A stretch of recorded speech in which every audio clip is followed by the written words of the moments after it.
सालन और दो, खत्म हो गया। अब वो खत्म हो गया, अब ये वाला खा लो थोड़ा सा।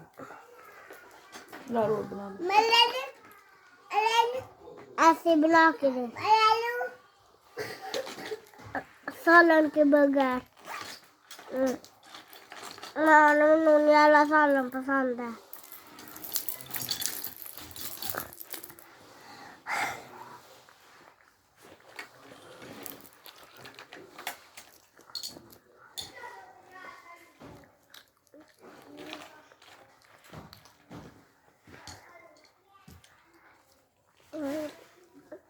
मैंने तस्वीर बनाई है।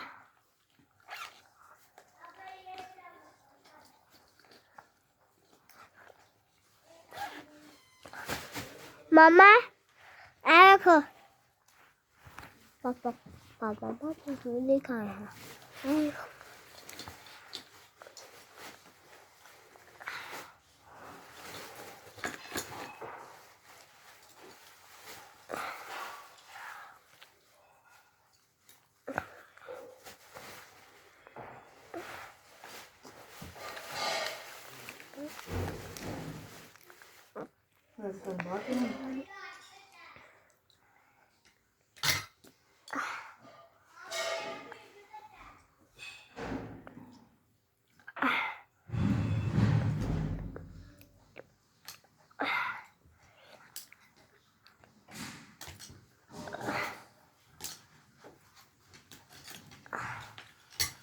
पेंसिल तो रख दो भाई, ये चीजें तो रख दो।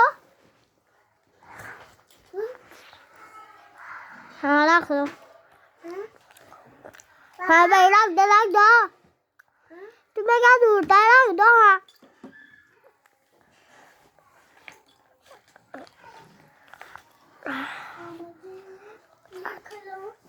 ऐसा